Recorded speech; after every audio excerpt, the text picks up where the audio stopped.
Friends, I welcome you to my channel. Before listening to this story, I will ask you to like and subscribe. It is not difficult for you, but it is pleasant for me. And we're starting. I was sitting in my friend's spare bedroom and looking at my smartphone, which was connected to the internal surveillance cameras of my apartment. I could hear the moans of the occupants of my bedroom and the creaks and groans of protest from my bed. It turned out that my bride was sandwiched between the best man and the groom's friends, who had been having fun with me at my bachelor party 12 hours earlier. On Friday, they took me to the Gold Coast in Queensland. Saturday was a day at the races, and then a big night at the casino. Sunday morning was spent lazily relaxing by the pool at the resort. Tom, my best man, and Carl, the groom's boyfriend, said goodbye to us. They couldn't get off work on Monday, so they had to leave early to return to Sydney. Later in the afternoon, we were preparing to leave again when the hotel security service visited us. One of the cleaners found a bag of pills. She called security, and they came and confiscated them. This, as well as several noise complaints from the previous night, meant that they asked us to leave. Even one of my friends, who is a lawyer, could not convince them. We tried to rent rooms in other places, but it was impossible to accommodate 10 guys on a day off at the Cup in the shortest possible time. So we went with our tails between our legs to the airport and boarded a red flight back to Sydney. Arriving shortly before 11 p.m., we separated, but my two remaining fiancé friends did not allow me to return to the apartment. "Come on, Adam, it's still your weekend. You won't be back at work until Wednesday, so come over to my place and we'll have a few more drinks." I was a little tired of all this booze. Illegal substances were not for me. Other guys were taking pills and sniffing joints, but I preferred to keep myself in check. However, I understood that the guys had put in a lot of effort for this weekend, so I agreed, and we jumped into a taxi to go home to Tony. My fiancée, Georgia, was having her bachelorette party in Sydney. I tried to call her, but I wasn't surprised when the call went to voicemail. I didn't leave a message because I was sure she wouldn't be able to make it out until morning anyway. Georgia moved in with me 2 months ago. Her lease expired. I recently bought a 2-bedroom penthouse in the city, so it was stupid for her to sign a lease for another 6 months. Her parents weren't thrilled about it, but we were supposed to get married in 3 months. They were strict Catholics, but they liked me. And I think the fact that I was the youngest executive in my bank who received $1 million bonus helped. Back at Tony's house, the guys must have confused the upper and lower levels, because half an hour later they were both snoring in the deck chairs. I went to one of the bedrooms and got ready to sleep. My phone beeped, indicating that a text message had arrived. I was expecting something from Georgia, but I was surprised to see the number of the person who lived under my apartment. "Get some fucking rest. Some of us have to go to work tomorrow." I read the message, then reread it again. It didn't make any sense. There was no one at home, so he must have sent it to the wrong number. I replied so that he would know that the message had not found the recipient. My phone buzzed again. Another message. "Yeah, right. Just take off that fool and go to bed or shut her up. You must be very talented to write an answer while your fiancé is screaming so loudly." Now I was at a loss. He clearly thought he had the right number. What was going on? Fortunately, I had a way to figure it out without moving an inch. My penthouse was renovated by a previous tenant just 3 years ago. She was the daughter of a Singaporean billionaire who was a graduate student at the University of Sydney. He was an overprotective father and insisted on installing cameras in the living room and bedrooms, with remote access. When I signed the contract for the purchase of real estate, the agent guided me through the system and set it up on my smartphone. I've only used it a couple of times. There are not many interesting things in empty rooms. I logged in by entering my passwords, and a menu loaded asking which camera I want to view. I chose the living room, and the first thing I noticed were empty beer bottles, wine glasses, a hookah, and a bag of various pills on the coffee table. I turned the camera around and couldn't find a single person, but there were clothes scattered in the living room. The noise was coming from other parts of the apartment, so with a heavy heart, I switched the camera to the bedroom to investigate. Moonlight filtered through the open curtains, illuminating the tangle of bodies on my bed. The man was on his knees and hammering into a woman standing on her hands and knees, and judging by the protruding legs, someone was under them. "God, I miss that ass. I think I know that voice." "She missed you too, Tom," Georgia panted. It only got worse. My best man used my fiancé's ass, and judging by the words, it wasn't the first time. "Isn't Adam using her?" Tom replied. "It's too big. Damn it. Go on, Carl, I'm almost there. What the fuck? My friend was doing it too. I sat down on the bed, unable to believe it, but it was right in front of me. My ex-fiancé was a cheater. I wanted to smash, burn, and then bury these bastards, but as I understood from my business dealings, I needed leverage and a plan. If I was going to hurt them as much as they hurt me, I had to take my time and do it right. I went back to the security menu and checked that it was recording. There were 24 hours of recordings stored on the hard drive, which were deleted if they were not downloaded. The lighting was not very good. Clouds obscured the full moon, so the video was not clear. It's good that Tom and Carl were such great experts. They chatted a lot about how they had used her before, about places, poses, and Georgia was responding, so I had a lot of ammunition. When they reached the climax, Georgia got up and went to the bathroom. The guys went to the kitchen, loaded the drinks, and returned to the bedroom. Back in the room, they stretched out on the bed, caressing each other and talking. And then I got even more good things.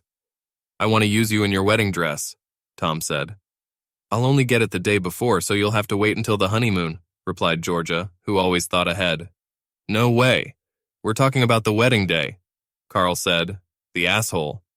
"And how are you going to do that, naughty boys?" Georgia said, laughing. "I was with Adam when he paid for the reception at the hotel. In the ballroom where the reception will be held, there is a room for the orchestra on one side. The guys will take turns distracting Adam while the others will entertain you," explained Tom, that smug freak. "All four of them? Would you like it to be different?" Carl chuckled. "I think not. Then I won't take birth control pills. Adam wants to have children right away. You guys are going to play Russian roulette with my eggs." "Wow, just thinking about it makes me horny," Georgia gasped. "How could I be so blind?" "Me too. So lie down here," Carl ordered. "Calm down, Carl. We have all night and most of tomorrow. I'm not picking Adam up until 5 o'clock tonight," Georgia said. "Come on, don't mess with us. Get busy, girl. You know you want to do this?" Tom held Georgia's hand behind her back, pushing her towards Carl's lap. She didn't resist, and soon the only sounds were her squelching and the guys moaning. In the blink of an eye, Carl spread her ass while Tom watched. Georgia screamed and arched in response. I've never seen her so animated. No wonder the guy on the stairs was furious. I logged out of the security system. I've seen enough. The hard drive, located in a secret closet behind my wardrobe, continued to record everything that was happening. I lay down and tried to work on my revenge. Inspiration didn't come, so I got up and went into the living room. Tony and Jeff were still snoring. Tony was lying with his legs outstretched. It took a lot of willpower not to kick him in the balls. I took a beer from the fridge and was flipping through an old newspaper on the kitchen bench when I noticed the headline and was inspired. The police are warning about alcohol consumption. It turned out that there were several cases of drunken girls being raped. The police feared that there was a group of men who attacked intoxicated young women, followed them home, then broke into the house and committed gang rape. They urged women to be more careful and keep an eye on their friends. They also asked for any information that might help them find the perpetrators. While I was thinking about how to use this for my own purposes, my phone buzzed again. It was my downstairs neighbor who reported that he had filed a noise complaint with the police. Great. I went back to the bedroom and immediately called the police. Have you called the New South Wales police? How can we help? Oh my God, you have to get into my apartment. Oh my God, I think my fiancé is being raped. I was as hysterical as possible. Calm down, sir. Can you tell me some details? How can I calm down? You must call someone immediately. What makes you think that's the case, sir? The girl remained surprisingly calm. My neighbor complains about the noise, but I'm not there. I'm here. How can I make noise with my fiancé when I'm here? You are welcome. You are welcome. Send someone. You are welcome. How do you know that your neighbor complained? The girl replied dispassionately again. It's going to be harder than I thought. He sent me a message complaining, and then sent me another one in which he said he had filed a noise complaint. Please send someone, I beg you. What address was indicated in the noise complaint? It was worse than talking to a call center or one of those computer voices. Thank God I don't need them urgently. I gave her my home address. Please wait a minute. She returned half a minute later. I'm transferring you now. 30 more seconds. Then a man's voice. This is Senior Sergeant Potts from the crime department. May I ask who's calling? Oh, thank God, finally. I'm Adam Spencer. Please send someone for my fiancé. Something terrible is happening. I pretended to start crying. We have a unit in the area. We just have to be sure of something.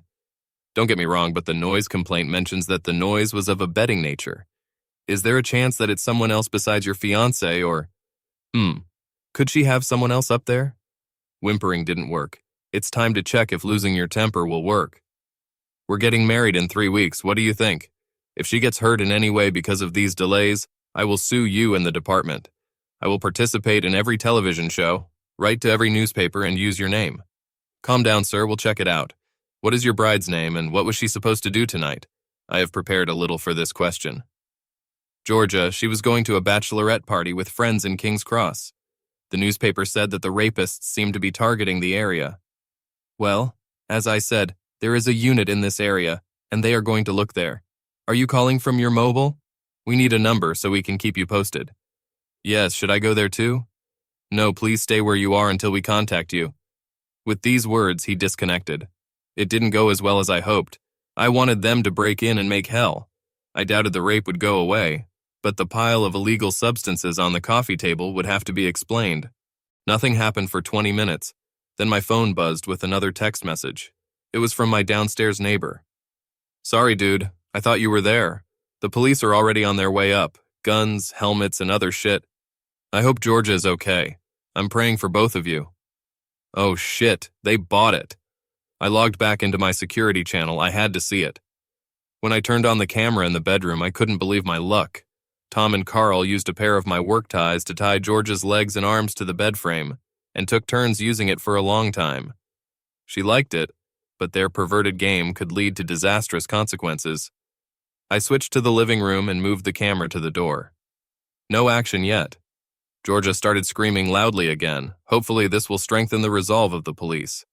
After 3 minutes, I thought that my neighbor must be cheating on me. Then the door slowly opened. 2 officers, wearing bulletproof vests with pistols at the ready, entered the house, examined the living area, then signaled, and 4 more entered the door. Making love in the next room was reaching a crescendo, so they started moving towards the bedroom. I went back to the camera in the bedroom and saw Tom making love to Georgia. They were completely unaware, and then hell broke loose. The police burst through the door, guns raised and headlights on, screams. Armed police, get down on the floor, quickly, get down. Tom and Carl didn't know what had gotten into them. The policeman kicked him in the chest, causing him to stagger. Tom must have been close to completion. That was until another policeman grabbed him by the hair and pulled him off Georgia onto the floor, next to an exhausted Carl. This is the scene. Carl and Tom on the floor naked. 2 policemen are sitting on their backs, handcuffing their hands behind their backs. Naked Georgia is tied to a bed, surrounded by strangers with guns. One of the policemen covered her with a blanket and began to untie her, while they lifted Carl and Tom to their feet and began to lead them out the door. The boys finally found their voice.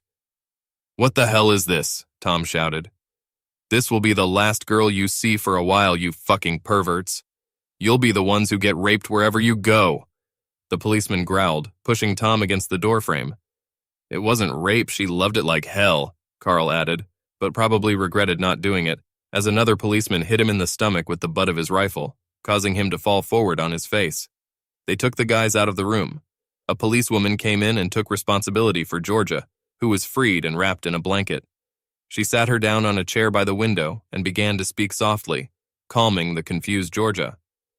It's all right now, Georgia. You're safe now. The senior sergeant will call your fiancé and ask him to meet us at the hospital. In the hospital? Yes, we'll check you out. Do you want your mom to be there too? The hospital has a great team that will help you get through this difficult time. They have a lot of experience working with rape victims. Georgia looked like a rabbit caught in the headlights of an 18-wheeler. Rape? Rape? She stuttered. It's okay, honey, they can't hurt you now, just take your time. The paramedics will be here soon. It will be very interesting. Will she scream about rape? Would she try to lie? The pressure on her will be huge. Or she will say that everything was consensual and show herself a fool. Everyone in this room will know that she is engaged to be married. I switched the camera to see how Tom and Carl were doing. They were sitting in the lounge in their underpants. A plainclothes policeman was asking questions about illegal substances, but they didn't say anything. Come on, guys. We have a lot of illegal substances here. I think you have exceeded the threshold of personal use and moved into the dealer category. This threatens you with at least 3 years in prison, and that's without rape. All we're saying is that it wasn't rape. After that, we use our right to silence and wait for our legal representative," Tom said in his most official voice. "Help us now and we can all sleep." The policeman tried again. The boys sat with stony faces and were silent. "All right, let it be your way," the policeman said to the other officers. "Take them to the van, take them to the station, and give them a phone call." Armed officers lifted the boys from the cot and led them out the door. Another officer went to the bedroom door and ordered the female officer to leave. They huddled together and spoke softly, so I couldn't make out what they were saying. After they fell silent, she returned to Georgia and the other guy took out his phone and called. My phone started ringing. "Hello?" I tried to make my voice sound as anxious as possible. "Mr. Spencer, this is Staff Sergeant Potts. What happened?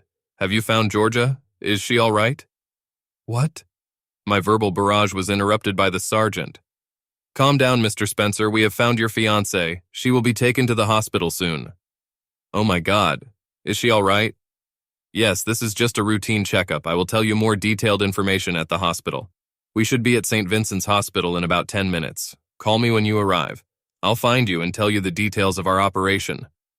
Before I could add another crazy answer, he hung up the phone. I called a taxi and left Tony's house. It turned out better than I could have hoped, but I wasn't sure how the police would react to the situation. Would they believe Georgia or Tom and Carl? I'll have to be on my guard to keep this cauldron from boiling. At the hospital, a constable met me and led me through the emergency room to a room located to the side. Inside, a tall, thin man with a big hooked nose was talking on the phone. The constable told me to wait, stuck his head in the doorway and told the man that I was here. He ended the call and hung up, then walked to the doorway with his hand outstretched. "Staff Sergeant Potts," he said, shaking my hand. "Adam Spencer, where is my fiancée?" "She is with the doctor now. You will be able to see her soon. I'd just like to have a word with you before you see her." He pointed to a chair at the table, moved to another and sat down. Clearing his throat, he continued. "Tonight, 5 armed officers entered your apartment and detained 2 men who tied your fiancée to your bed. They were involved in a relationship. We have taken them to the police station and they are currently being questioned. Your fiancée—" "Georgia," I interrupted. "Currently, Georgia is under the supervision of medical staff. Samples and readings are being taken from her. She should finish soon. In the meantime, I have a few questions for you to help us get the full picture." "Is this really necessary? Of course, Georgia's well-being is the most important thing right now. I want to see her," I muttered. "And you'll see, sir. But first I need to clarify something." He ran his fingers through his thinning hair, then leaned forward and asked, "Where were you tonight?" "Why is it important?" I replied innocently.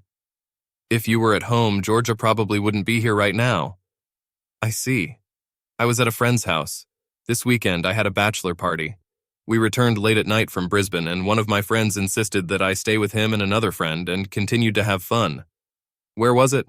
"In Renwick, I think, or in one of the nearby eastern suburbs." "At what time did your neighbor contact you about the noise?" "I'm not sure. I'll check my phone. It should show the time of the message." I took out my phone and looked through the messages. At 11:45 p.m. "I want to show you a couple of photos on my phone. They depict the men we have detained. Please tell me if you have seen them before." "Is this a standard procedure?" "It's just a guess. These 2 don't fit the profile of rapists. In my opinion, they look more like young office workers." He picked up the phone and began flipping through the images. I tried my best to look stunned, then angry. "What? Is this a joke? Why do you have photos of Tom and Carl?" "Who are Tom and Carl?" "Tom is my best man. Carl is one of my friends. What do they have to do with this?" "These are the 2 naked guys we found in your apartment. Why weren't they at your party?" "They left Brisbane early. They had to work tomorrow." That's what they said. I sat down on a chair and tried my best to look depressed. A voice came from behind me. "I'm sorry. Mick, can I have a word with you?" It was the policewoman I saw in my apartment. "Could you come out for a minute, please, Mr. Spencer?" I got up and headed for the door, leaving the phone on the chair. I set it up to record the conversation with the sergeant, and knowing what they were talking about could be very useful in the future. They talked to each other for a while and then both left together. "I'll be back soon with your fiancé. Sorry, Georgia." I took out my phone, plugged in my earphone, and listened to what they were saying. The policewoman started. We did all the checks and I wrote down the application, but she hasn't signed it yet. What do you think about this? The sergeant asked. Well, that's why I didn't get her to sign it. It seems a little strange. She definitely had lovemaking, but I think consent wasn't the problem. Her story is like a TV script. Maybe we just caught her having one last fling before the wedding. I'm inclined to agree. The two guys in custody don't seem to fit the crime. They're cute jerks, but probably not rapists.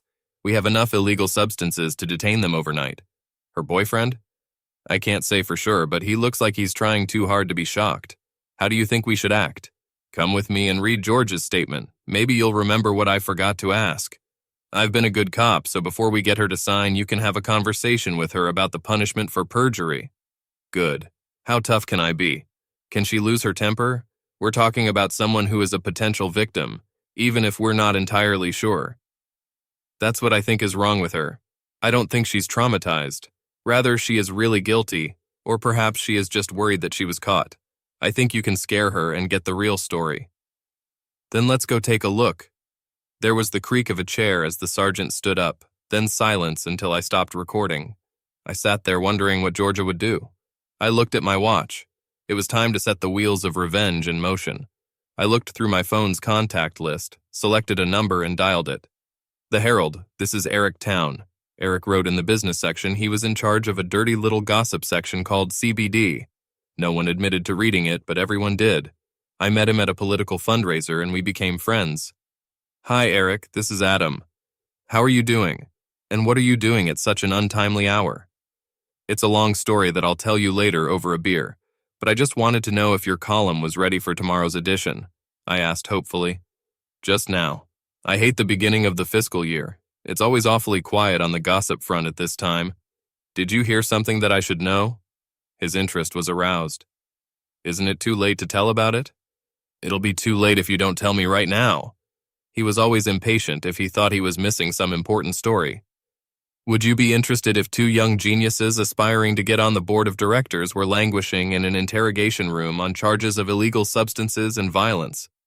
Yes, damn it. That would be the best gossip in the last few weeks. Can I use names?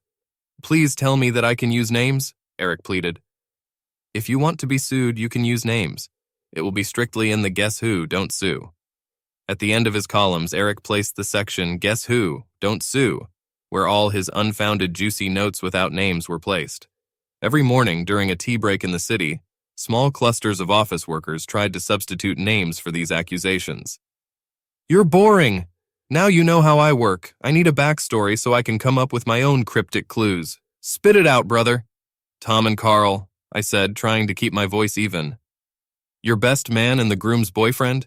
Are you buying your buddies? Who did they attack? Your mother? My fiancé, or rather my ex-fiancé. I tried, but I couldn't help feeling bitter. Eric was silent. Something in his reaction was not what I expected. Did you already know about this? I asked. No, but I guess I should say that I'm not completely surprised, he said carefully. What's that supposed to mean? I raised my voice and received a stern look from a passing nurse. Well, for some time there have been rumors about Georgia and her boss. I couldn't figure it out, so I didn't talk about it. Is she also making love to her boss? I screamed a little bit again. Well, probably, but the story said that she was offered as an incentive for potential customers, Eric said shyly. Damn it! How could I be so blind? It's called love, Adam. Anyway, do you want me to explode? That's why I called, to burn the bastards. Consider it done. We said goodbye and hung up. A policewoman was walking down the corridor towards me. She had a very good figure and walked confidently. Oh, those women in uniform. She stopped in front of me. I'm Constable Haven. I work with victims of violence. Do you mind if I talk to you? Georgia will be here soon and hopefully I can help you both overcome this trauma together. Hardly, I thought, but I put on a smiley face and let her advise me. It was a little tiring until she squatted down to get a better look, but mostly I was just looking at her breasts. Georgia came up to me along with Sergeant Potts. I stood up and pretended to be a worried future husband. Walking up to them, I took Georgia's hands. She started crying, and I stroked her back and head like a sad puppy, making comforting remarks that everything would be fine, that I would be next to her and all that sort of thing. Deep down, I was making plans, I had 3 wedding party members in trouble, but there were 2 more left. Both policemen gave me their business cards and we left. On the way home, Georgia sat, snorted, and thanked me. She told me how wonderful I was and how much she loved me. Back at our apartment, I started to clean up. Georgia seemed to really want to get me into bed, but I was never going to get sloppy fruits from this fool. Who knows how many times I've done this? I made a mental note to check with a doctor. "Come on, baby, I need you to hug me," Georgia moaned. "I just want to get myself cleaned up. Go to bed, I'll be there soon." She must have been tired because she gave up and went to sleep. I had a lot to do. First, I downloaded a video from my hard drive and watched it. It was perfect. From the moment they entered my apartment, it was obvious that there had been no rape. Georgia couldn't wait for her to undress. One charge of filing a false complaint. Maybe if the prosecutor was delighted with the perversion of justice, the guys were more interested in getting high, and their big mouths helped me again. They said they took illegal substances from Tony. I knew he always had illegal substances, but I didn't know he was a dealer. This is another boyfriend of the groom, accused of illegal substances. Later, they went even further. Georgia asked why they had so many, and they said Tony had just made a big purchase. He needed extra money, and they lent him some. They hoped to double them in the next couple of weeks when Tony transferred the goods. Slap, slap. 3 charges of possession with intent to sell. They might find good enough lawyers to avoid going to jail, but their business careers were in jeopardy. After that, the 3 of them got down to business, and I still had to find something on Jeff if he was involved. Initially, I thought that I would send the CCTV footage to the police by email around noon, but considering that the sergeant does not treat me very well, I decided to call now. I thought that at 3 o'clock in the morning, I would just give them a message, but it would show that I was not trying to hide something.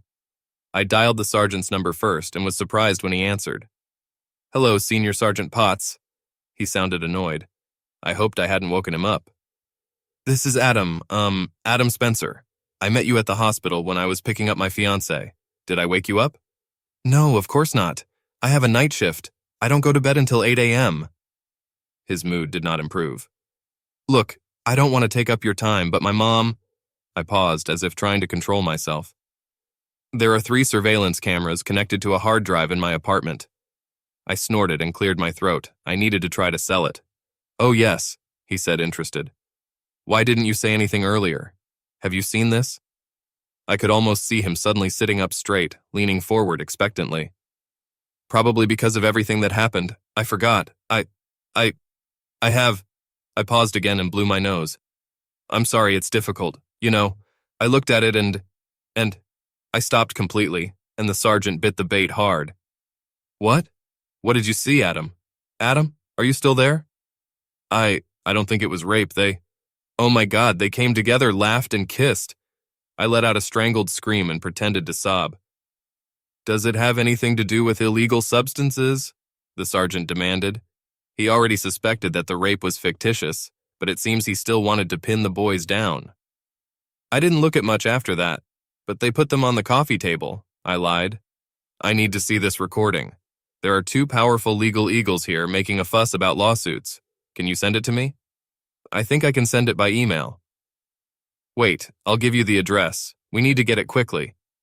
He gave me the address and hung up. I went to my computer and sent a copy of all the footage from the 3 cameras. I went to the spare room and tried to fall asleep, but I could only toss and turn with my eyes closed. I couldn't believe that I appreciated the character of my girlfriend and my companion so badly. Around 5 o'clock, my phone rang. "I'm sorry, I hope you weren't in a deep sleep." It was Sergeant Potts, and his voice sounded much happier. "I was in bed, but I'm having trouble sleeping," I said sharply. "Yes, well, that's understandable. Considering the circumstances. Listen, I won't keep you. Could we meet for a cup of coffee when I'm free at 8? There are several events that I want to talk to you about. Of course, I have nothing planned." There was a strong bitterness in my answer. "There is a coffee shop in Surrey Hills, not far from the Oxford Tavern. Do you know it?" "Yes, but don't go there. There are too many cops there." "Yes, there probably is. Okay, I'll see you at 8. He passed out, and I started tossing and turning again, trying to fall asleep. I got up at 7 a.m. and took a shower. Georgia was still sound asleep, or at least pretending to be. I don't think she really wanted to talk to me until she had time to come up with some kind of story. I flipped through the morning TV shows, trying to find something to take my mind off the past 24 hours. The main story in the news at 7:30 soon caught my attention. Police from the Department for Combating Illegal Substances conducted a pre-dawn raid in the coastal suburb of Bronte. A search was conducted in a two-story house, and 2 men were detained in connection with an inner-city gang. Neighbors of the house said that the tenant was a pleasant young man who worked in one of the city's banks. The police have not yet provided any details, but confirmed that a large number of prohibited substances were seized. They have also detained other people who they hope can help them with the investigation. Oh yeah, fuck you bastards. Sergeant Potts would be pleased. I got dressed and was about to go out to meet the sergeant when I remembered my conversation with the gossip columnist. I went back to my computer and checked the online add-on. At the bottom of the CBD column, under the bold heading, "Guess Who Didn't Sue?" What a high-ranking PR expert and a well-known girl in the city postponed the upcoming wedding after she was caught in the act with a couple of wedding buddies. Unfortunately, her ex-fiancé and a rising star in the world of private banking were not among them. It's amazing. It would make the costumers in the city this morning chatter violently at the water cooler. Suddenly, I thought of George's parents. They were very good people and didn't deserve to learn about the upcoming problems secondhand. I called them right away, and Jack, George's father, answered. "Hi, Adam. How's the bachelor party going?" "It ended early after some showdowns in Brisbane. Can I meet you and Janice this morning?" "What's wrong, Adam?" I could feel the tremor in his voice.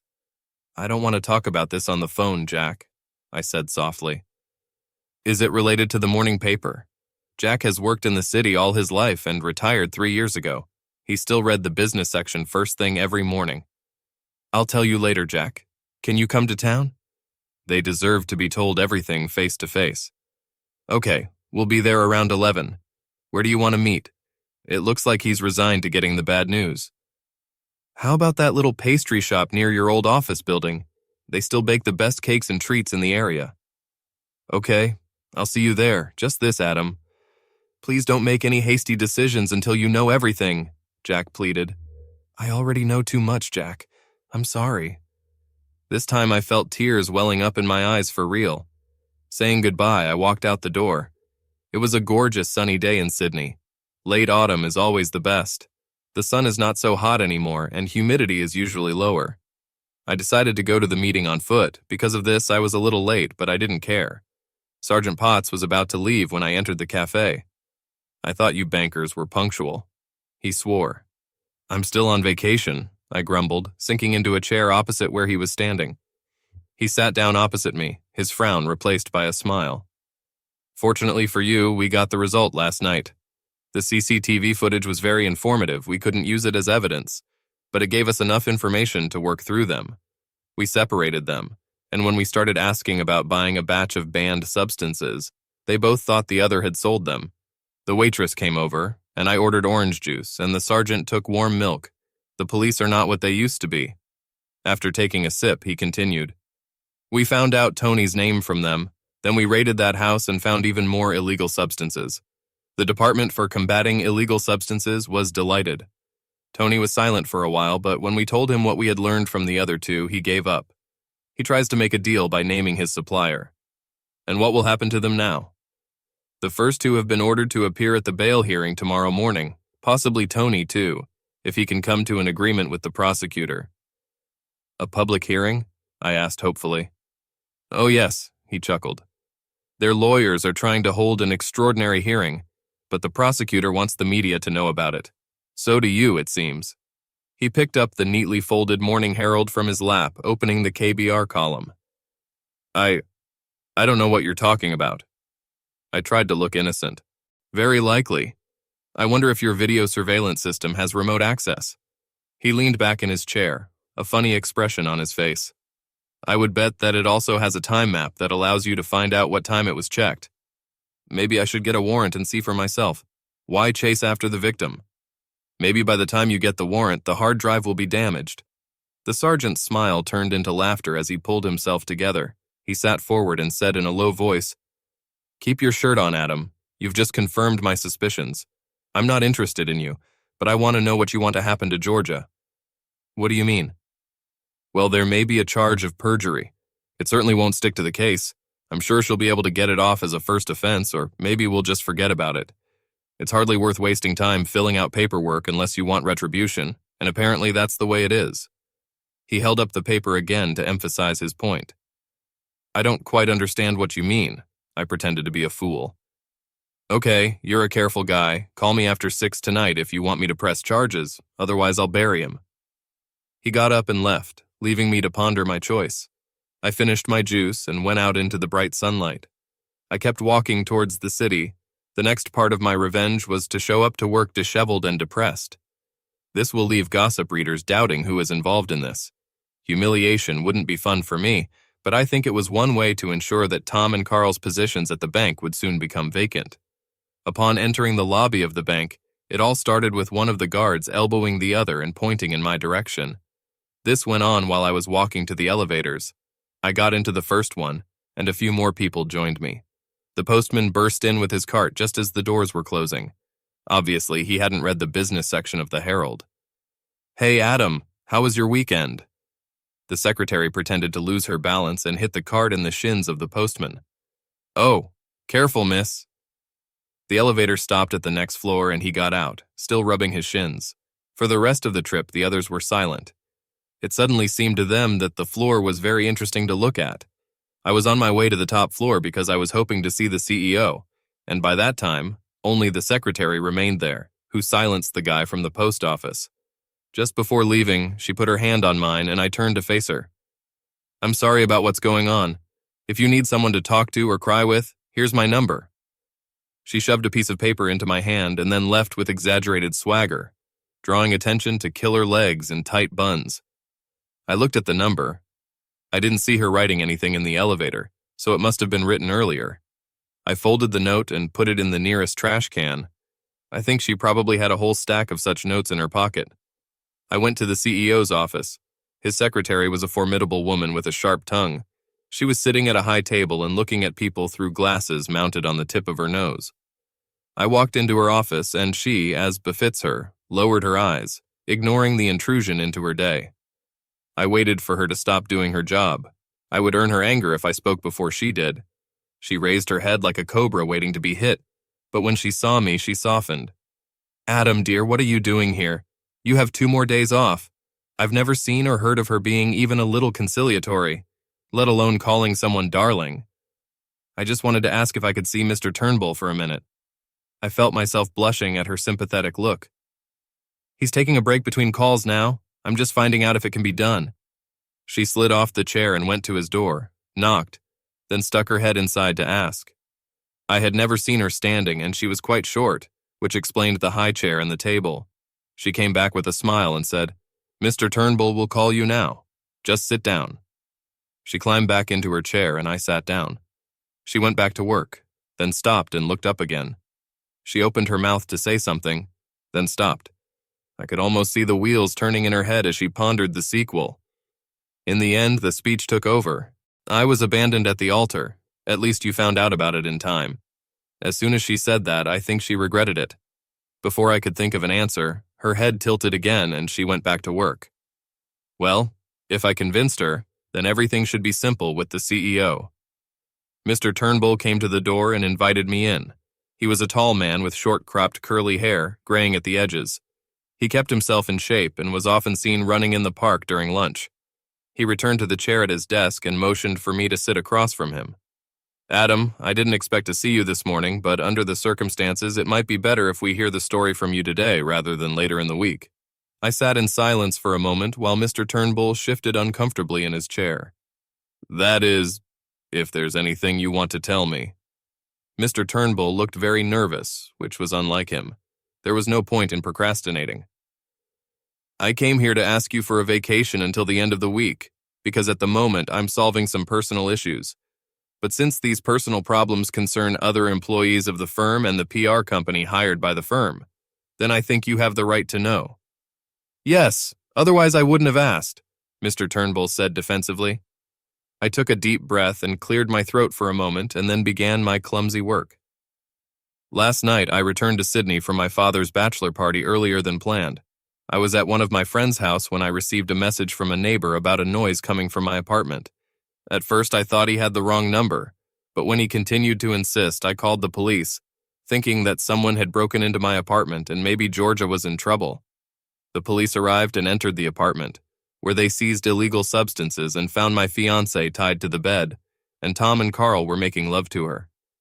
I stopped, took out my handkerchief, dabbed my eyes, and wiped my nose. Not that there were tears, but it left the desired impression. "Oh my God, Mr. Turnbull muttered, sitting forward at his desk, eagerly awaiting the continuation. At first they thought it was rape, but after a morning conversation with the police, this version was rejected. Tom, Carl, and another friend of mine, Tony, are currently being detained on charges of possession of prohibited substances. Oh my God, not very good for the company? It's not good at all. What did Georgia say about it? I do not know. I have not spoken to her since I spoke to the police this morning. Oh my God, it's a terrible thing. A terrible thing. It's safe to say that we won't let these two through the front doors anymore. You can stay as long as you want. Call me on Monday and we'll talk further. He leaned back in his chair, releasing me, seemingly relieved. At that moment, the whole picture became clear to me. I walked to the door, glad that Tom and Carl would be out of work. I turned around and asked a question. What about a PR firm? Immediately, he looked like a cat again on a hot tin roof. Yes. Well, in this regard, an internal investigation will have to be conducted, since Tom and Carl were responsible for the tender process. I'll talk to Jeremy, their CEO, and we'll figure something out. His face was flushed and he was sweating. He was hiding something, considering what Eric told me about Georgia's role in her firm.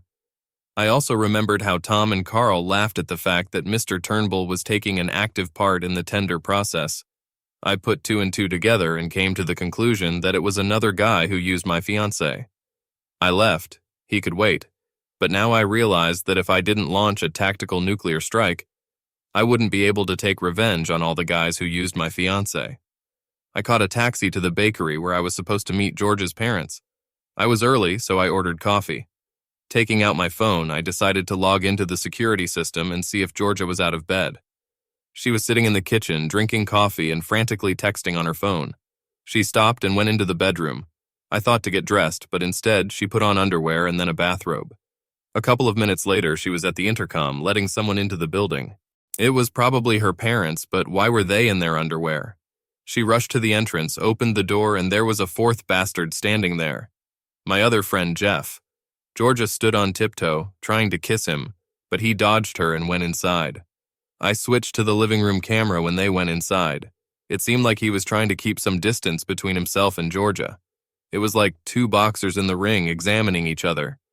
Georgia was aggressive, trying to corner her opponent in order to deliver demonstrative blows, while Jeff danced to the side. Jeff's advantage was that he could use furniture as a shield. In the end, Georgia sat down in the living room, and Jeff took up a position in the chair opposite. I couldn't hear what they were talking about. Being in a busy public place, I didn't turn on the sound. It looked like Georgia had turned on the water. Her head was buried in her hands, and her shoulders were shaking. Jeff couldn't decide. He half stood, then sat back down, but it became too much for him and he moved closer to her and hugged her. She rushed at him, wrapping her arms around his neck and burying her head in his shoulder. I looked up and made sure that her parents hadn't arrived yet, but when I looked back, the scene had barely changed. Her head was still pressed against his shoulder, but one of her arms was no longer wrapped around his neck, but lay on his lap, and her hand seemed to be tugging at his crutch. At that moment, I felt a little sorry for Georgia. Obviously, she had a mental disorder. At that moment, there was a knock on the glass of the window near which I was sitting, and Georgia's father waved his hand, heading for the door. Squeezing through the crowd of people waiting for their coffee, Jack made his way to the table. He was alone.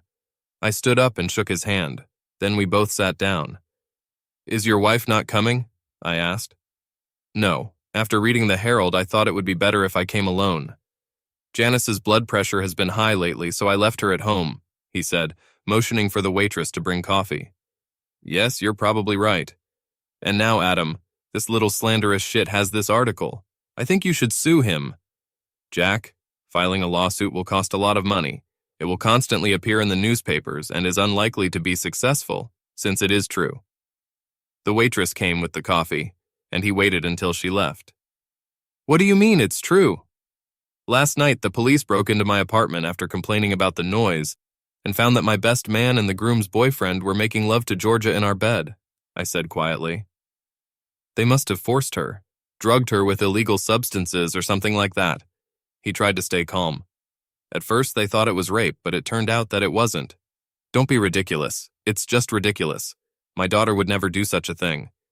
His calmness evaporated, and he almost frothed at the mouth. "I'm sorry, Jack, but the photos don't lie. The wedding is canceled." "Bullshit." It was the first time I heard him swear. "People are constantly faking photos." Jack was the kind of guy who sees means believes.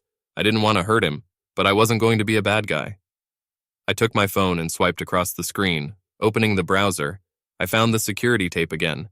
Georgia was lying on the bed with one leg dangling over the side. Jeff was lying on top of her and trying his best. I turned the screen to Jack. He studied it for a moment. "It doesn't mean anything. Most likely it was staged with an actress." He put my phone face down on the table. "This is a live broadcast from my apartment. It's happening right now." "What kind of sick freak are you? I'm so glad Doris wasn't here for your crazy fantasies. When I tell Georgia, she won't let you get within 3 meters. He started to get up from his seat. "Sit down, Jack," I shouted, causing everyone in the bakery to turn to us. He sat down with a stunned expression on his face. I know I've never cursed in front of him before, let alone scold him. "Give me your phone," I persisted. "Now, Jack." He gave me his phone number.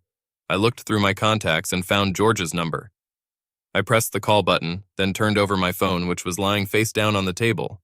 On the screen, the action stopped when Georgia reached for her phone on the coffee table. Jack turned the phone over, and before my eyes it deflated. It suddenly became very old and fragile. "I'm sorry, Jack, but you should have known. I hope you won't lose too many deposits, but in 3 weeks I'd say you will. You and Janice don't deserve this, but I can't go through with it." He was crying, but he didn't say anything, just nodded. He wiped his eyes, gathered his thoughts, and asked in a whisper, "Have you told her yet?" "No, she was asleep when I left this morning to meet with the policeman in charge of this case."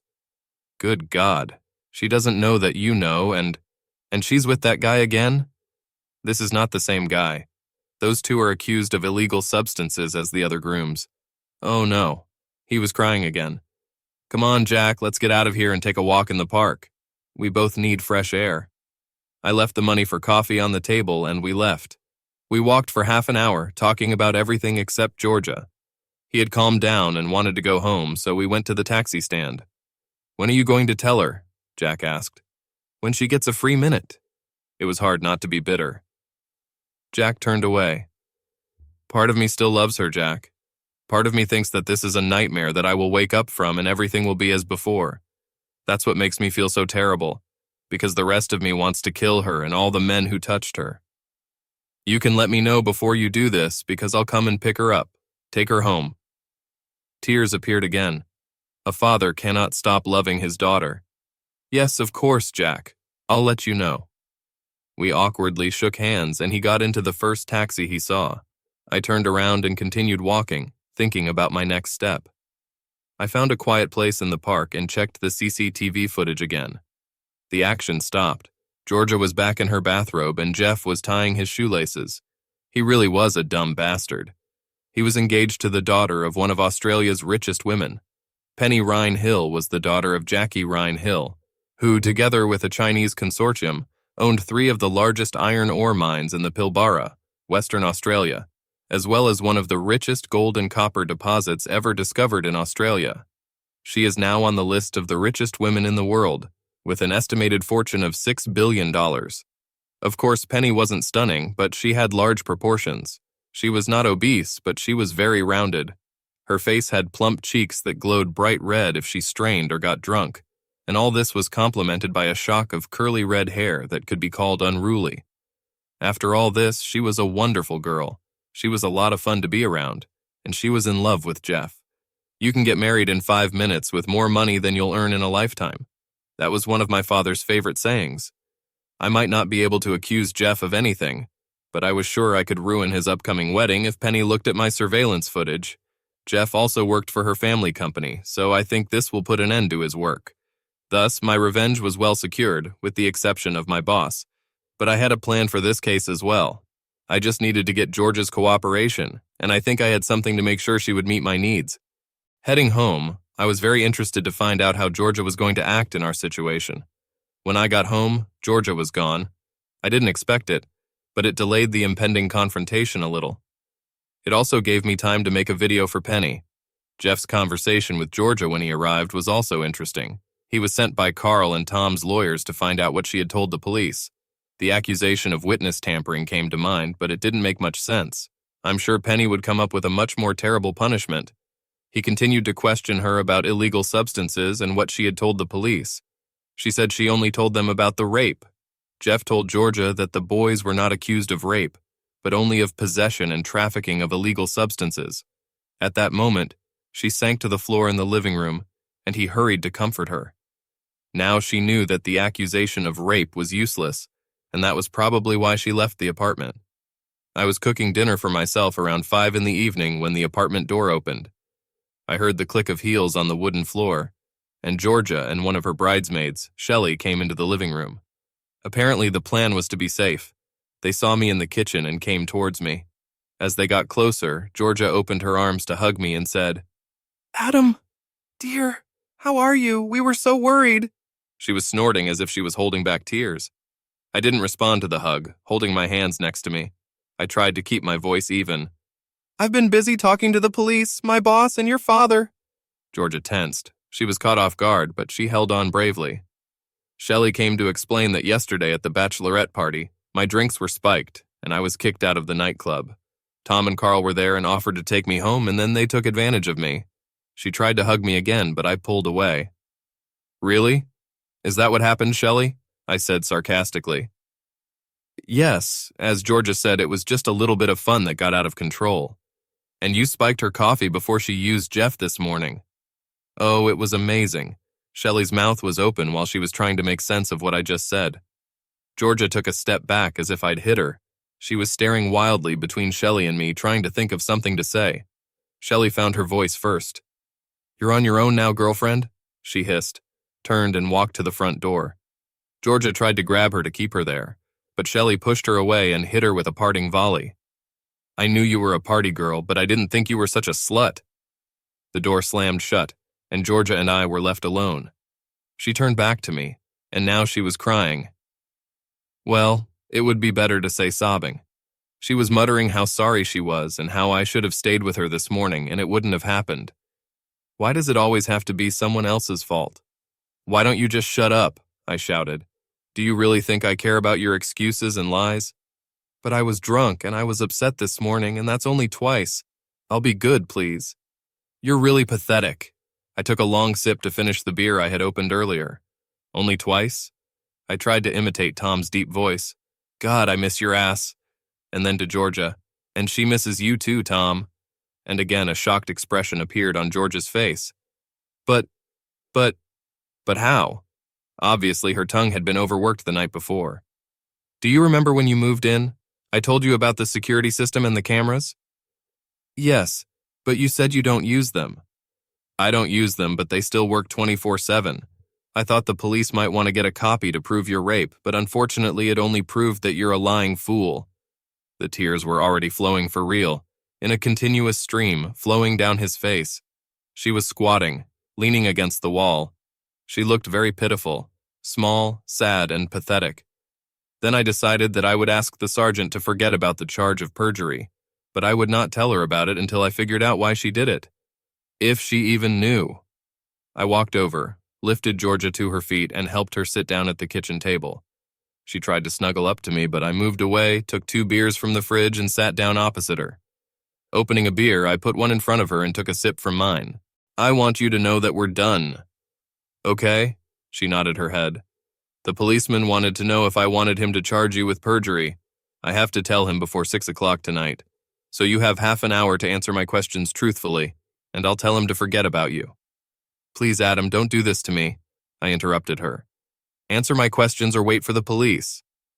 She nodded her head, took the beer I brought for her, and took a long sip. "A friend in town told me that you slept with your boss. It's true?" Georgia nodded her head again, wiping her tears with the back of her hand. "And for how long?" "About 9 months, she replied, sobbing loudly. "You've only been there 10 times. What the hell? I was recruited into a new strike force. We were supposed to be the main link in moving into the corporate market. Georgia sobbed. My boss, Jeremy, called me into his office a month later. He wasn't happy. She sobbed again. We applied for 3 corporate clients and missed each of them. Georgia stopped and had another drink. Her sniffing was driving me crazy, so I reached over to the cupboard and picked up a box of napkins. She blew her nose loudly and continued. Jim said that, in his opinion, I am not contributing enough to the work of the team. I told him that I work harder than others. He walked around his desk and stood in front of me. He said that I was hired because of my considerable assets and that it was time to flaunt them. Then he started unbuttoning my blouse. That's right, this is unequivocal harassment. Why did you put up with it? That would be fine for you. You are a miracle child, the youngest guy to ever receive $1 million bonus. I was at my 3rd job in 2 years. I wanted to make myself known. The tears were forgotten as her anger burst out. Using your boss? This is one way to earn a reputation, but not a very good one. I couldn't believe she was bragging about being a corporate cheater. And now they're going to leave you to your fate, and you're going to have to start doing tricks for real. I don't think so. Jeremy wanted to be safe, so I had to secretly record some meetings. I kept copies to cover myself. That was interesting. If I can get a copy of her and Mr. Turnbull, then I can fuck this freak. Where do you keep copies? I asked, hoping it wasn't at work. On the desktop at work? Damn, I exclaimed, slamming the beer can on the table. What's the matter? Georgia looked scared. I'd like to get a copy with you and Mr. Turnbull. I got up and went over to look out the window. I never have. I turned around and stared at her intently. Well, how did you know that? What is it? She finally asked. Obviously, you share your assets to get new customers. Our bank is a new customer. Is that all you want? If you're so desperate to watch this, I'll just go to work and make a copy, Georgia shouted, standing up abruptly, causing her chair to fall. She stomped over to the hall table and grabbed the keys. You're not even going through the front door, I called out to her. She stopped and turned to me. What do you mean? Your boss will cover his tracks. A guard will meet you at the door with a box of your things. They won't let you near the computer for anything. Georgia bit her lip, which she always did when in doubt. Throwing the keys on the table, she turned to me and disappeared into the office. I went to the door and looked inside, finding Georgia sitting in my chair and downloading a computer. I can get remote access to my computer, she said triumphantly. I continued to watch as she dialed the access code, then repeated it and dialed it again. Her shoulders slumped when she realized that I was right. It was blocked. She sank back into her chair, obviously defeated, and then sat down again with renewed enthusiasm. There's a back door to Jeremy's computer, which I used to put video files on it. Yes, I'm inside. I moved behind the chair. Copy everything. I said, you need leverage to negotiate severance pay. And most importantly, I needed to ruin my boss's life with something. I went out, leaving her, and about 20 minutes later, Georgia came out of the office, grinning and brandishing a portable hard drive. There are all the juiciest things. Did you get a copy of his incoming and outgoing emails? I asked hopefully. Yes, but I thought you needed materials, she said in a sultry voice, continuing to approach me. I raised my hand. Stop it. In the last 24 hours, I've seen enough of you in action to last me the rest of my life. I just want to be safe in case the bank comes after me too. But I thought about it. Maybe we could, should I try again? Sell everything, move abroad, start over from scratch? Unfortunately, there is nothing fresh about you, Georgia. When I saw you with Tom and Carl, I thought, well, maybe you were drunk. But today with Jeff?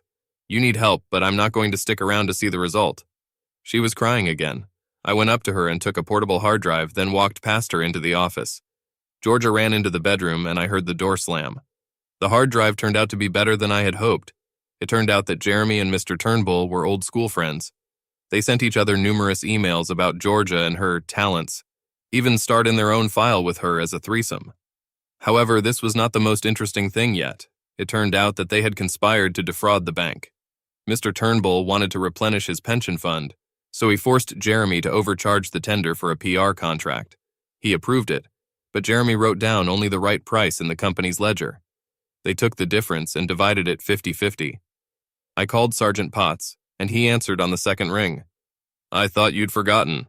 he said. I looked at my watch. 6:05 p.m. No, I just wanted to make sure that I made the right decision. So what's the matter? What is it? He asked, yawning. Don't bring a case against her. I think she'll be uncomfortable without it. Do you know anyone in the anti-fraud department? Perhaps, he replied cautiously. Why do you ask? I'll let you know later, I replied, dodging his question. I didn't want to reveal too much. Oh my God, he chuckled. And who this time will be on the recipient's side? We'll wait and see. After saying goodbye, I hung up the phone. Then I called Georgia's father to come and pick her up. I wanted to sleep in my bed tonight. Then I downloaded a copy of the morning session between Jeff and Georgia and forwarded it to Penny, his fiancée. It turned out to be harder than I thought. I painfully pressed the submit button before pressing it. It was supposed to hurt, but hopefully keep her from doing more lately. Jack arrived about 40 minutes later. It took a while to get Georgia to leave the bedroom, but eventually she came out. I gathered up her clothes and they left.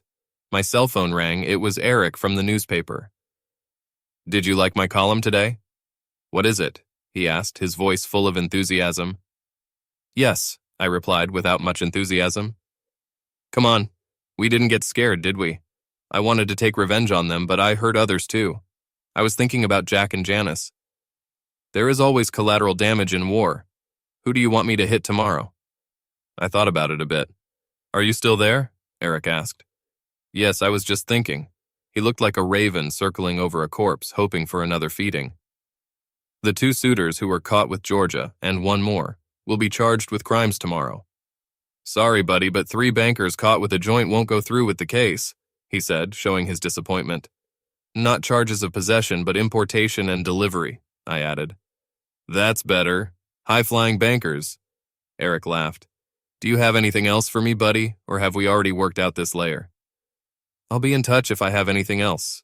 I tried not to talk about it. I had had enough for today. I turned off the phone, turned off the landline, closed all the blinds, and tried to get some sleep. At 9:30 the next morning, someone knocked on my door. I got up and went to answer it. It was Greg, the caretaker of the building. Adam, dude, what's wrong with your phone? Did I try to call you? I just turned it off. I wanted to get some sleep without interference. What's the matter? I said irritably. These guys have been waiting downstairs for an hour to see you. He stepped back and I saw one guy in a guard's uniform holding a box and another in a suit. The guy in the suit was holding a piece of paper in his hands. Mr. Adam Spencer? Yes, I replied. I am from the legal department of the bank. I am here to tell you that your contract with us has been canceled in accordance with Section 112B. That is, you have put the bank in an awkward position. You are hereby resigning. I have a severance check in the amount of 2 weeks' salary, and James has taken personal items from your desk. He handed me the check, and the guard put the box on the floor. I was stunned. They were already halfway back to the elevator when I came to my senses. Wait a minute. I signed a new contract 3 weeks ago, which guaranteed me a salary for 9 months, plus 50% of my last bonus, I shouted after them. I don't know anything about this, sir. If you want to deal with the bank, I advise you to contact a lawyer, the suit said, then followed the guard to the elevator. The building manager shrugged and followed the others. Sorry, buddy. I picked up the box and carried it inside. It contained only the contents of my desk drawers and a few photographs. I wasn't going to let these freaks get away with it. I called a lawyer who checked my recent contract before I signed it. As I understand it, your new contract came into force immediately, but you know the legal documents. You can challenge any option. Have you been paid yet? What is it? He asked hopefully. No, the money should be credited to my account this Thursday, I replied. Well, that's why they're trying to do it then. They want you to fight for them. How do you want to handle this? I can start the trial right now, and we can get a preliminary hearing at the end of this month. Damn lawyers.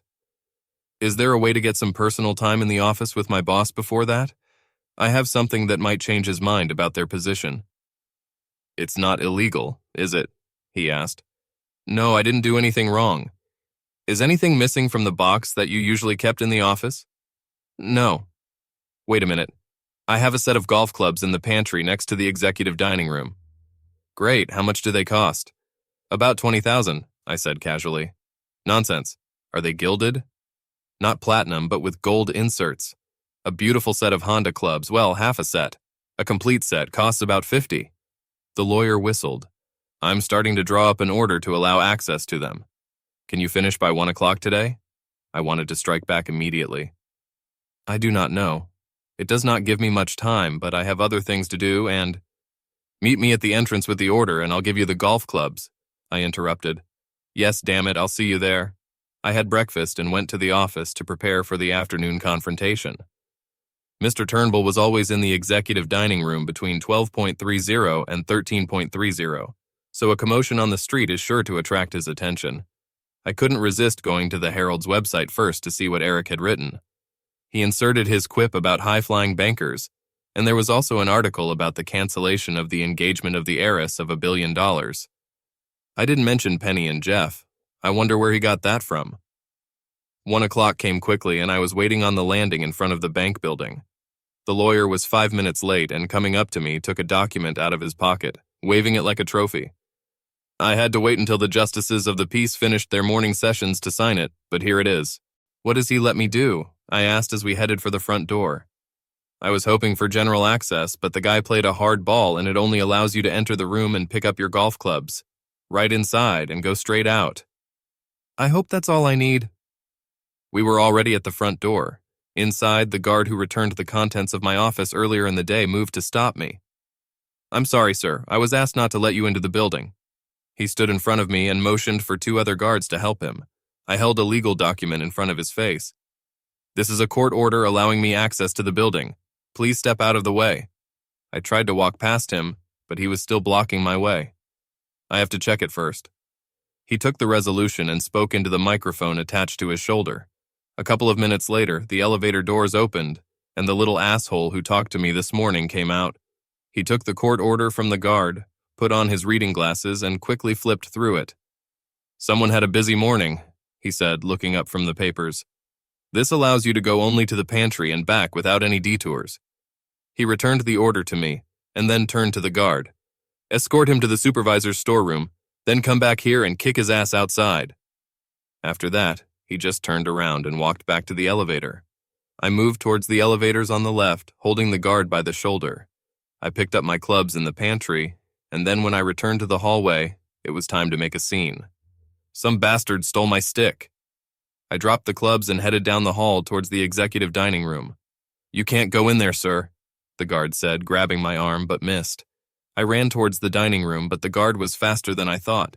He grabbed me just as I approached the doorway. I tried to free myself, but he was stronger than it seemed. Hearing the noise, Mr. Turnbull appeared in the doorway.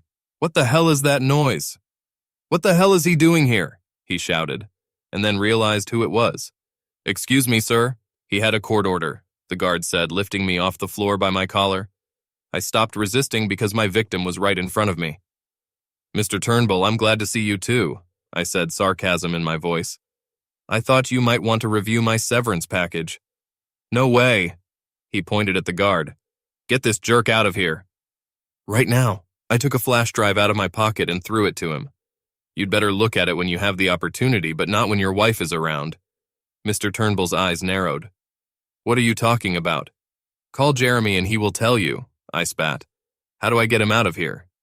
The mention of Jeremy's name did not scare him. Apparently, he decided that this issue was resolved. Putting the flash drive in his pocket, he returned to the dining room. The guard started dragging me down the corridor. You have 24 hours. I think you have my mobile number, I shouted towards the closing door. On the way back, I grabbed the clubs. The guard did not let go of my hand until I was back on the playground in front of the house. My parasite, I'm sorry, my lawyer was waiting and took the clubs from me. I was happy enough. If I get the deal I signed up for 3 weeks ago, I can buy another set. I got a little worried when I didn't hear anything before I went to bed.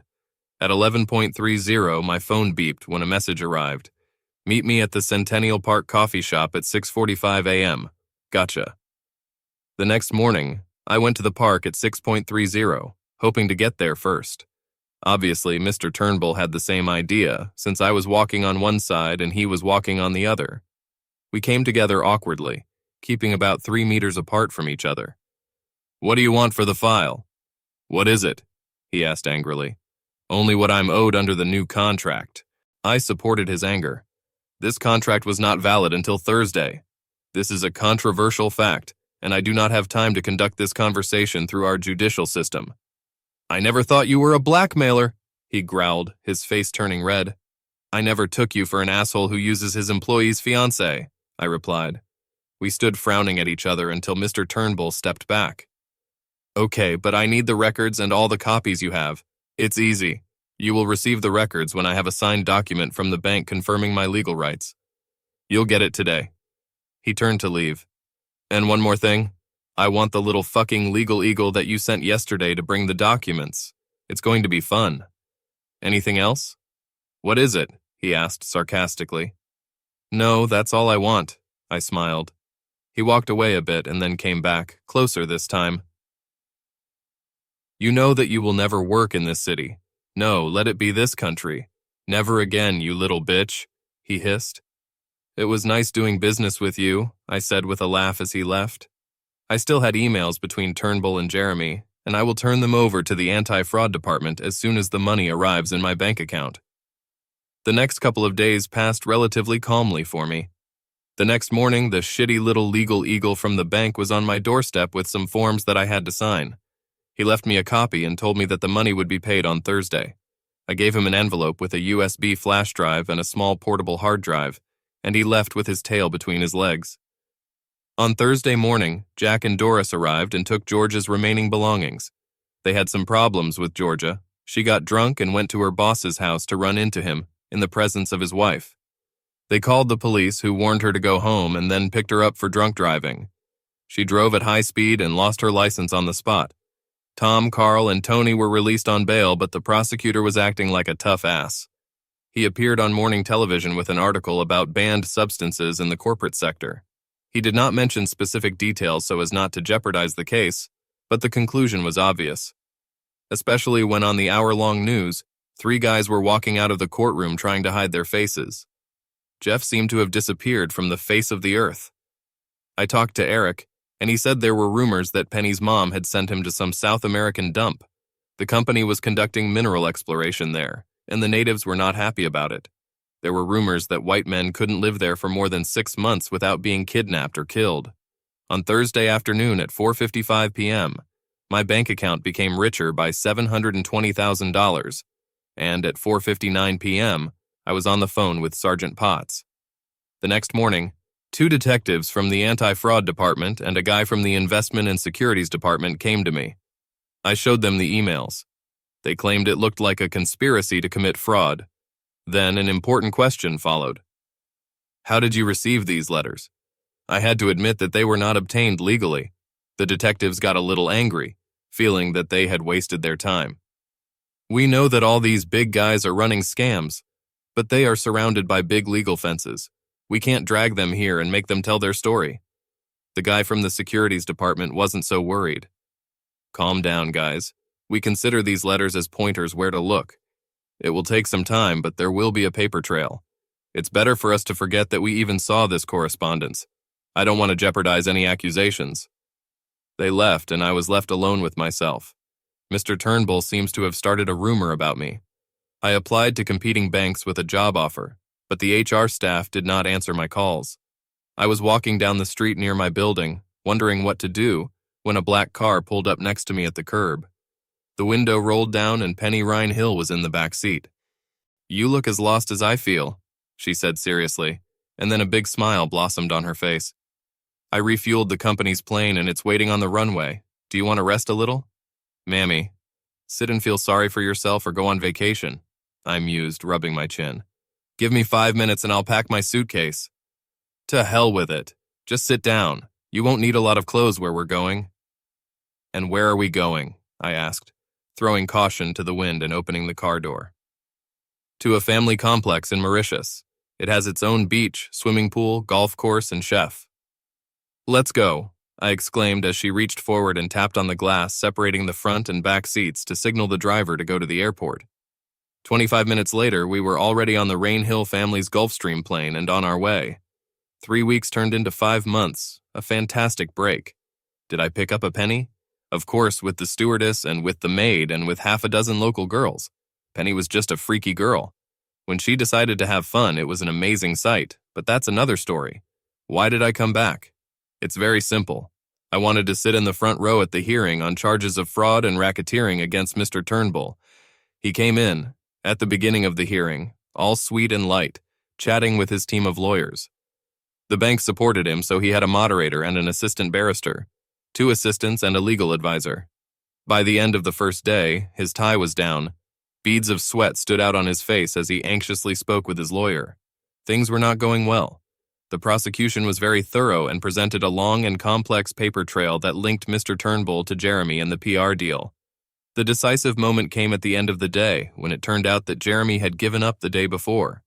He admitted his wrongdoing and was going to plead guilty to a slightly lesser charge, in exchange for testifying against his accomplices. The bank, anticipating the inevitable, stopped its support. On the second day, Mr. Turnbull came to court depressed, accompanied only by his legal advisor.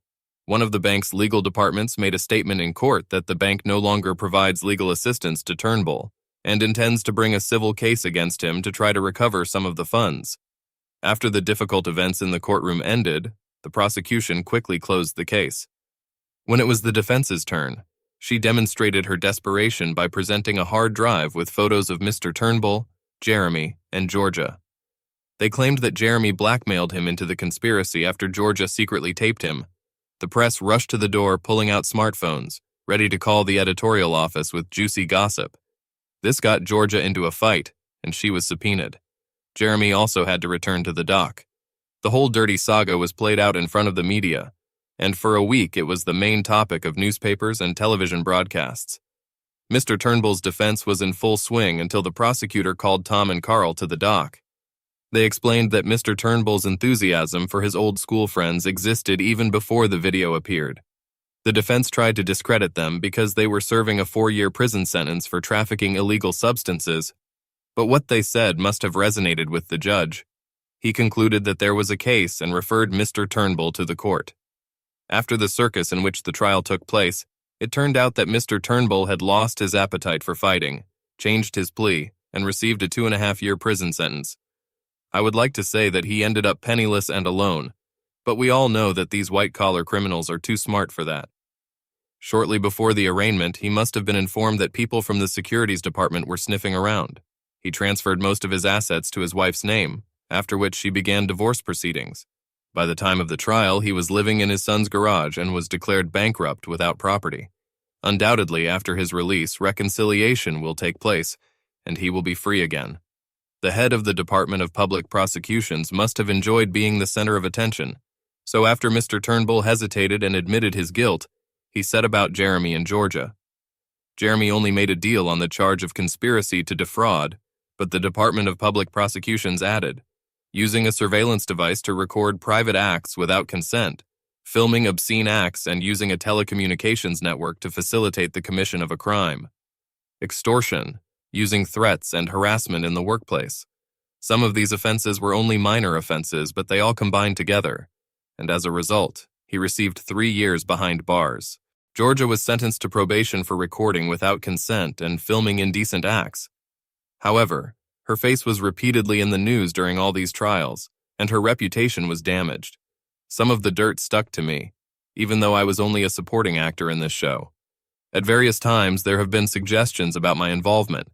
Obviously, I was branded as an unbalanced cuckold in the financial sector. My job prospects have not improved, so if no one gives you a job, you have to look for your own.